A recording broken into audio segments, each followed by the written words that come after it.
Howdy, y'all, and welcome to the EEARSS podcast produced by Terrier TV. I am one alligator Rob. I'm always the same one person, so I don't know why I say one alligator Rob. Cindy, hi, how are you doing? I'm great. How are you? Excellent, excellent. We were having a discussion before this about the easy things it takes to push me off kilter. You know, usually simple things like Fireball candy, stuff like that. Any type of sugar, and I kind of lose my mind. So it is what it is. But how I got to this again, I have no idea. And we are joined today by Bill, who is not in studio, but he is in studio. Explain that to us, Bill.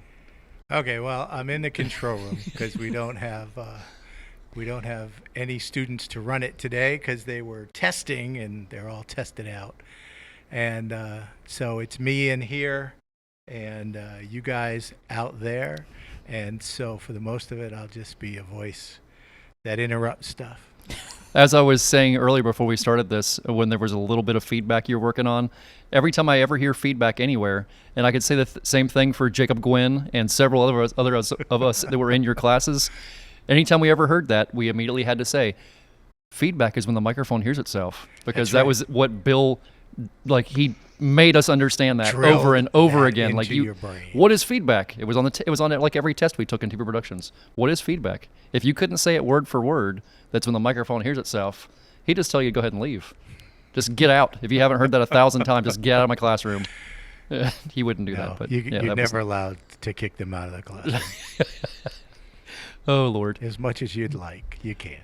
I spent a morning out in the St. Johns River catching snakes. It was quite amazing, as always. It was a great time. Did you get bit? Yes, he did. I can see it right now. Yeah, I got a couple little love nips. I shared some lipstick nips to the snakes. The snakes like wearing my blood as lipstick. So now, are you still on? You're still on blood thinners, right? No, I'm only on 80 milligrams of aspirin a day. So okay. So it's not. I was never on a. I think they had me on a blood thinner for a day, and then it made my blood too thin. So I think I was on 325 aspirins for maybe 6 months, but it never bled that bad. So now it's totally safe to get bit by snakes. Of course. Well, I mean, it isn't like I leave it a bloody mess forever. When I go home, I pour some alcohol on it and let the dogs lick it, and it's all good. I'm sorry. I'm a mess. I hope your doctors don't listen to I was this going to show. say there are medical people out there that are just wringing their dying. hands. I'm being sarcastic. I hope everybody understands it a little bit. Mostly. Dr. Jan is dying inside right now. Yeah, I'm being sarcastic about the alcohol part. The dog licking part, I'm not at all. We know. Yeah, we understood that. Everybody understood. All right, fair enough. Oh, Lord. Okay, so you guys ready to jump into today's conversation? Again, yeah, let's do it. I just had a whole giant plate full of tacos over at La Marimba's. Have you ever ate over there, Bill? Yeah. Oh, yeah. Oh, my garage, man. Yep. They spoil you. I'm yeah. tacoed out like a boss. It's all good. But it's full energy right now. In about 2 hours, I'm going to pass out cold. So, all right. Okay, let's get into this. Today on the phone, we are joined by a dear friend of mine, an awesome lady, and I am realizing more and more the more I read how flippin' awesome she really is. Dr. Michele Kerulis, thank you for joining us. Hello, I'm so excited to talk with you today. Yeah, thank you for being here. So, okay, first, let's hit the major thing, the doctor in front of your name. Tell us about what you're a doctor of and what you practice. Sure. So I practice counseling. My doctorate is counselor education and supervision, which means I train counselors how to be counselors and supervise them when they are starting their careers. So in our field, our licensed individuals have thousands of hours of training. And in most states, they require around 3,000 or more hours of training before they can become fully licensed on their own. So I kind of help them get to that point where they feel the confidence to practice and diagnose on their own. Wow. That's amazing. So how many people do you supervise at a time? Well, I have, let's see here, I've got about 24 students right now at the Family Institute at Northwestern. They're master's level graduate students, and at this time, in this quarter, I am teaching them about counseling ethics and laws. So they have to learn about the laws in the states where they will practice and how to be an ethical counselor. So setting boundaries, confidentiality, those kinds of things. Those are not easy topics to teach. They're very intimidating, and I try to make them fun and, I can't say easy, but understandable. Cindy's over here swooning right now, just so you know. I am definitely fangirling, yes. Excellent. Maybe explain to Michelle what you do for a living. I am not a clinician. I am a victim services program director, but I do have the privilege of working very closely with an amazing team of clinicians. So I know from hearing from what they go through and what they went through in schooling, how overwhelming it is. It's not like a 4-year degree where you just go, you go to class and you finish and you're done. There's thousands of hours that gets put in. There are to become thousands of licensed. hours. Absolutely. Well, first of all, thank you for the work that you do with victim advocacy. That's extremely important. And that really makes us all colleagues when we're in similar fields like that. And our students definitely come in where they're not really expecting how much reflection and self-discovery will happen throughout their program, but we really believe in just really knowing yourself. And the more we know ourselves, our own reactions, the more we can provide a neutral space to help our colleagues and help our clients help process with our colleagues. And that neutral space allows for people to really express themselves in a counseling setting without feeling judged. So you see lots of judgment in our world right now and lots of kind of mean behavior towards each other. When you come into counseling, you can expect with an ethical counselor that you will have that space to truly be you, express yourself, talk about your ideas, your thoughts, your problems, your wishes without any judgment. And we're there to help you reach some of those goals. Incredible. So speaking about all that, it brings a question to mind for me. Being in the field you're in, you're having to help people with their issues and their problems and things they're going through all the time. I mean, reading through just your website and looking at stuff, your lifestyle and wellness consulting, strategies to improve health and fitness, counseling. I mean, there's so many different hats you're wearing through your profession. How do you mentally balance all that to keep yourself mentally healthy too? Ooh, that's a great question. So I really practice what I preach and believe in making sure that I'm well, because if I'm not well, I can't help my students, I can't help my clients, or any of the other counselors who I train. So I take definitely a Michele First perspective where I prioritize exercise, fitness, well-being. And I've, of course, have gone through different instances where I've had injuries, so I've had to cut back on some of my fitness. But I think it's really important just for that balance to just be healthy in mind and body. And I think that's different for everyone. For me, I really enjoy running. I enjoy yoga, weightlifting, really being in the gym.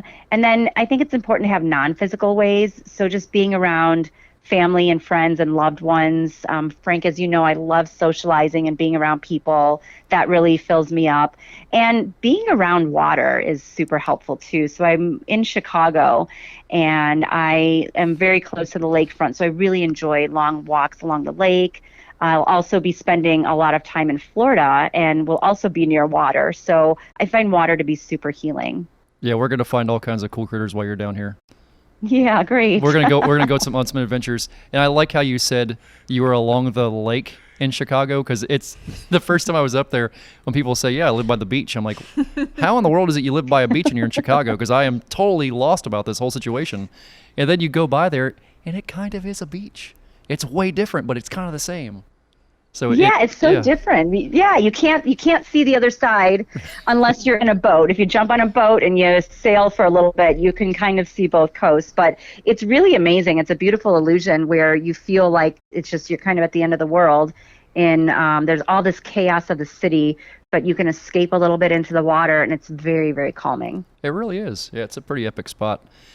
How did you know from an early age this is something you wanted to do? Tell us a little bit about your path and how you went to where you are now. Well, it was kind of a zigzag path. I really never knew exactly what I wanted to do.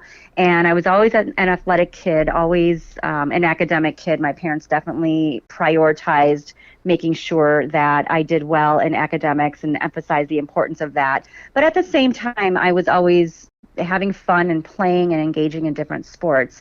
So when I went to college, I knew that I wanted to study something to do with the mind. So I went to Loyola Chicago and received my bachelor's degree in psychology. When I finished with that, I knew, again, like I wanted to do something with the mind and body. And if you all follow Chicago sports, you might know our beloved Sister Jean. And I used to be a group fitness instructor for a long time at Loyola, and then also many years after that. So Sister Jean used to take my aerobics classes, and at the time, she was probably in her 70s, I want to say. Wow. So she, was amazing. So much energy and spirit and vitality. And she didn't necessarily follow everything that we did, but she was moving that entire hour. It would be step aerobics, water aerobics, stretching, just amazing. And I would just always think to myself, I want to be Sister Jean when I grow up. So I knew I had to have a career that somehow just linked mind, body, spirit. And after I graduated from Loyola, I found a sports psychology program. So my master's degree is sports psychology, and the way that it's sport and exercise psychology actually, and the way that I explain to people in a simple way is I help people get in the zone on demand, and that's primarily working with athletes. So helping them focus on the field, helping them manage their problems off the field, and that took place in Arizona. But when I moved back to Chicago, I wanted the very first job that was offered to me, and that was at a place called Maryville Academy that housed children who were wards of the state taken away from their parents due to really severe abuse and neglect. So unknowingly, I wound up developing another mental health specialty in crisis and trauma. So I did that for quite some time, wound up being a supervisor in the residential field, and kind of burned out in that after about 7 or 8 years. At that time, I decided to go back to school. So I was working on a residential unit at the same time, going to school full time, and then also teaching at the university part time, teaching group fitness part time. Had a lot of energy back then, and decided just to scale back a little bit from the trauma work and jump into academia full time. So I was hired by Adler University in Chicago, where I designed a master's program in counseling with a specialty in sport and health psychology. I really enjoyed my work there. And then I had an opportunity to shift over to the Family Institute at Northwestern because of my specialty in ethics and also my specialty in media ethics. So at Northwestern, at the Family Institute, I'm an associate professor in addition to the director of community engagement. So that means my role is to help really excite our students who live all over the country to stay involved with our programming while they are, in distant places. So helping them create student groups, helping them with their research or giving presentations. I also give a lot of presentations and train other professionals. And I really couldn't have gotten here without the support of my family, with all of my mentors. It really takes a village to help people feel successful. So my measurement of my own success is how often and how well I can help other people become successful in whatever their areas of life, whether that's sports, whether it's in my counseling room, for my students, my friends. It's just really a big value of mine to make the world a better place in that way. You really are a flippin' superhero, aren't you? Thank you. Yeah. Wow. That's one of the more, I think, incredible explanations of someone's career I maybe ever heard. I'm listening going, oh my God, just over and over. Like, what? You did what? And then what? What advice do you have? Oh, go ahead. No, go. Please, we'd rather hear you. I think what really gave me the energy was all of my physical movement, because a lot of the things in my career, writing papers and doing all those things, require hours and hours and hours of sitting, which we know is not healthy for our bodies. So by having a job in group fitness, I think that really helped me just keep my mental acuity up while I'm sitting for all those hours. Yeah, no doubt. No doubt. I know that from writing the handful of papers that I've wrote scientifically, that, man, you put so much time into it that by the time you get a little ways through and it gets all these different edits sent back to you and forth, you're ready to tap out at some point. Exactly. So you said that you're okay. So the sports psychology side, I have so many questions now from just where you just went with that, which was a lot of places, and it was flipping awesome. So as a psychologist for sports, as we know, every sport, it's the competitive nature is there in whatever you're doing sports wise. Even if you're doing something on your own and you're running a race, like, I know you like to do marathons and things. When you're counseling someone in different sports, is there one continuous thing that you see that kind of wraps them all together? If that makes any sense. Definitely. That's a great question. So I'm a counselor specializing in the field of sports psychology. And the thing that is so cool about that field is we have counselors, psychologists, kinesiologists, biomechanics, coaches.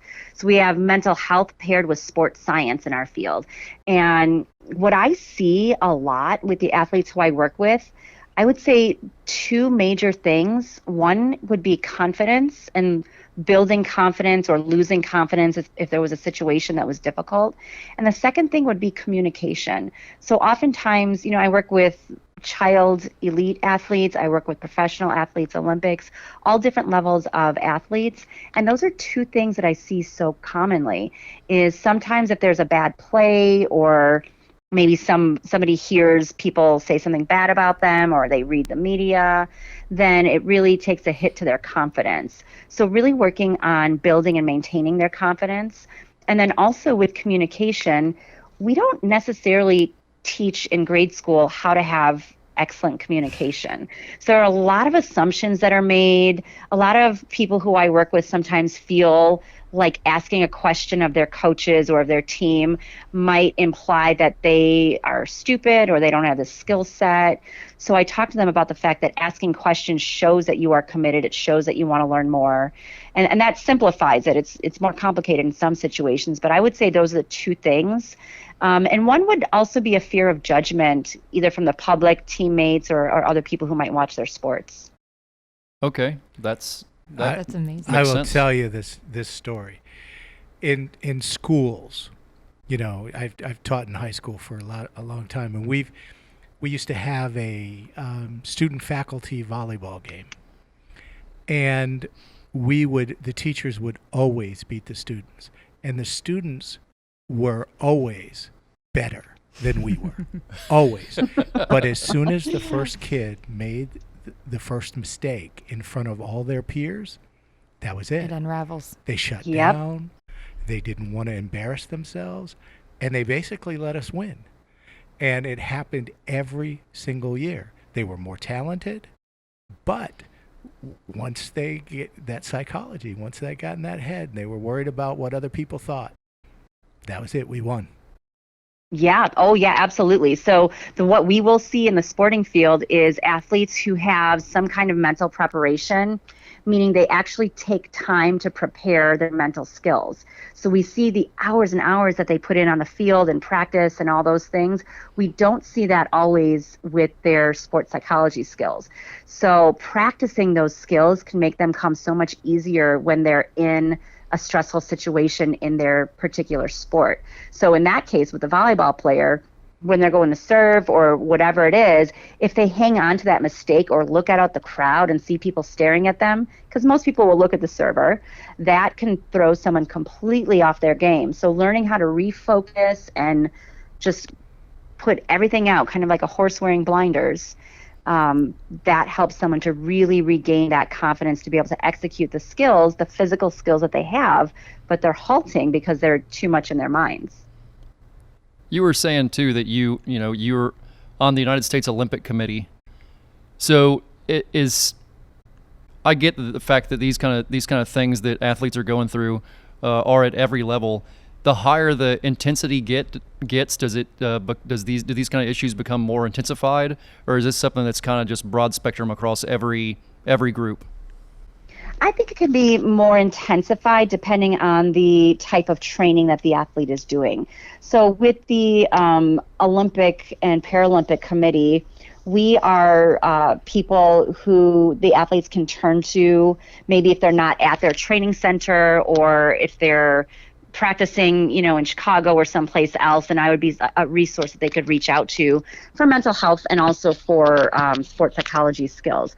So if somebody has a game on the line and that game or that event or that tournament will result in them going to the Olympics or going pro or reaching a really significant goal, they could have a lot of pressure on them. So imagine if your career was in the sporting field and you're at bat or whatever it is that you're doing, that success equals your family's well-being and livelihood financially.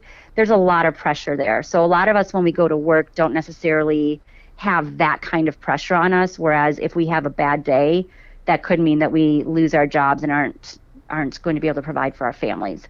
So there's a very unique aspect in that, I think, in the professional world or with some Olympic athletes who might have endorsements elsewhere. So I think there's a different kind of pressure. With younger people, it's about getting a scholarship or being scouted. So I think the pressures can ebb and flow depending on where somebody is in their career. Okay, that makes sense. All right, I got two more questions for you. I don't know about Bill and Cindy, but I got two more questions for you. One, has there been anyone who's approached you from a sport you've never expected to hear someone approach you from? Yes. Can you tell us what sport that would be? Mountain climbing. Oh. Wow, that actually makes a lot of sense.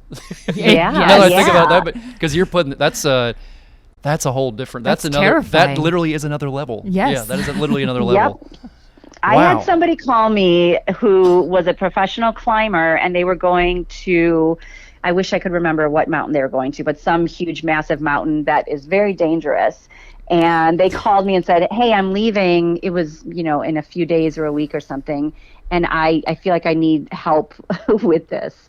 So I said, well, thank you for calling me. Typically, when I'm working with somebody, we spend quite a bit of time working on the mental side of things, also ensuring that you've got the physical skills and can safely execute whatever skill you're trying to do on the mountain.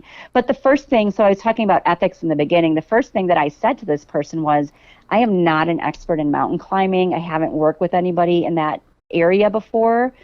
I'm happy to talk with you, and I'm happy to link you up with somebody who is an expert in that. I have a really, really outstanding network of people, not only just in the U.S., but internationally, who I can turn to and say, hey, who do I know that has worked with mountain climbers before? I've got this amazing person who'd like to talk to somebody. So helping them reach someone who's more skilled in that specific sport. Okay. So that's what I did in that situation. Holy moly. Yeah, that's intense. Yes, and I never found out what happened, but I definitely hope it turned out well. Yeah, I get nervous climbing a tree. You know what I mean? I know I do some sketchy stuff every day, but I climbing a tree's enough for me. Where I'm like, you know what? That's 10 feet down. If I fall right now, this is not going to feel good. Yeah, I can't imagine climbing a mountain. So good grief, man. That's insanity. Number two. Since we're here at a high school and we do this program at Titusville High School, is there any advice you could give to high school athletes, at any level in the high school world, any sport that would be kind of profound to them, something they should keep in the back of their mind, maybe think about? What would you say to them? Oh, I love that question. I love working with high schoolers. So my advice to high schoolers, especially when they're in athletics, think about your favorite athletes and think about what they do to be successful after sports. So here in Chicago, we think about Michael Jordan and all of these other businesses he has. I love Layla Ali, who's a former boxer. She only, I don't want to say only, but she had 5 bouts and she won all 5 and decided she was done. And she wanted something to do afterwards. So she developed a series of cookbooks and healthy living types of social media channels. I didn't know that. Well, Oh my gosh, she's amazing. So if you look up your favorite athletes and just follow their career, you'll see that not only do they have these amazing physical skills, but they have skills outside of sports to help them with their careers when they decide that they're done with sports. And sometimes people have a really hard time when they finish sports, either because there's an injury or you're cut from a team or you really want to play but circumstances don't allow it. So you have to have something else that you aspire to do when you're off the field, because that's going to help you have a more fulfilling life, and it'll also help with the longevity of your physical abilities in your sports. So that's what I would say to the athletes. To people who are not athletes and who are looking for different pieces of advice, I always recommend just some kind of physical movement, and even walking outside can help inspire our minds and help us think creatively about what we want to do with our futures. Absolutely. And people think about adaptive athletes, which means they're athletes who might not be fully body abled, but there are ways to help those people engage in physical activity too. So there are different prosthetics, there are different sport leagues that are geared just to people who are in the adaptive world. So I think it's important for everyone to hear that there is a place for you someplace in the sport and exercise world. Michele, you're flipping awesome. Thank you. You know I think that regardless of any of this, but it just it takes a special person to do what you do for a living, and I am overwhelmed. Overwhelmed in a great way just hearing all this stuff. So I can't thank you enough for joining us today. Bill and Cindy, you guys have any more questions for her? I have one final question. Yeah. Because I think it's important to circle back to. Earlier, you touched on how important you find self-care to be and having those healthy boundaries. For me personally, I know that was one of the hardest things I struggled with early in my career, was making myself believe that taking care of yourself isn't selfish. So what advice do you have for people that are new in the field or in school and really building their own self-care routines and their own ways of taking care of themselves? That's a great question. I will definitely say when I was younger, I had a hard time saying no at work because I wanted to keep my job and I wanted my bosses to know I was doing well and that I was a team player. And I think that I was afraid to say no to opportunities that came my way because I didn't want to miss an opportunity. I also think that being a little bit more seasoned in the field, I have the opportunity to say no to things that come my way and maybe pass those on to other people, as I alluded to before, helping other people be successful. But I also think that people can talk to their supervisors or whoever's around their working environment and say, this is how I work best. I work best when I'm refreshed. I work best when I'm creative, whatever it is your best is. And then you have to balance the boundaries with your responsibilities. So we hear a little bit about this quiet quitting right now, which I don't agree with that at all. I think if there's an issue at work, again, communication, take it up directly with your supervisor or some that can make a change. But I think that we have to care for ourselves, because when we're not feeling well, we're irritable and we might be snappy and we might not be nice to people. And that just, it's not a helpful way to live and be. So by setting your own boundaries, and number one, understanding what your roles and responsibilities are. So we can't blow things off to say, well, self-care. But what we do is we develop our self-care and our work responsibilities, our life responsibilities in a way that complements each other. So with my sports psychology, and I mentioned I love running, so I did a couple of marathons, enjoy that. That was my self-care, but then also maintained like all of the other things that we talked about earlier and still had appropriate time for all of my work responsibilities or personal responsibilities. So it's self-care takes a lot of discipline in terms of actually just doing it and making time for it, but also not making excuses to not do the work that we've already committed to do. So I think it's really about finding that balance. For young students, it's about finding their balance between doing their schoolwork and doing it well and learning, and then also just enjoying life as a young person. You are amazing. She really is, without a doubt. Michele, we're going to make sure we have your website and all your information on there on this post when we put it up. Can you go ahead and give that to us so we have it? Sure. My website is drmichelekerulis.com. It's Dr. MicheleKerulis.com. And I have a few free resources on there. I've got a free workbook, Demystify Mental Health, free Mind Over Marathon workbook for marathon runners. And I have lots of blogs on my Psychology Today blog posts. There's some cool stuff on there. I just subscribed to it today, actually. I was looking through it yesterday, Wonderful. and I went back through it again today before we talked, and I'm like, I am subscribing to this. This is flipping cool, man. There's a lot of really neat stuff there.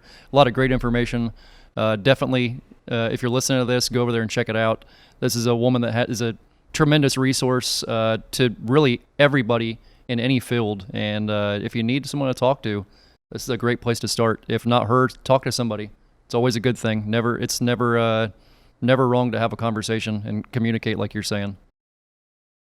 Outstanding. Thank you so much for having me on. It was a lot of fun talking to you all. Thank you a bunch. We appreciate you, and I look forward to the next time I get to give you a hug. Definitely. We'll see you soon. Okay, sounds good. Thank you. Thank you. All right, guys. Well, I guess that's our episode for today. Again, a huge thank you to Dr. Michele Kerulis. I didn't butcher it a single time, for joining us on the phone. Man, a superb lady. So much great information there. I think people will be eating that up in a great way.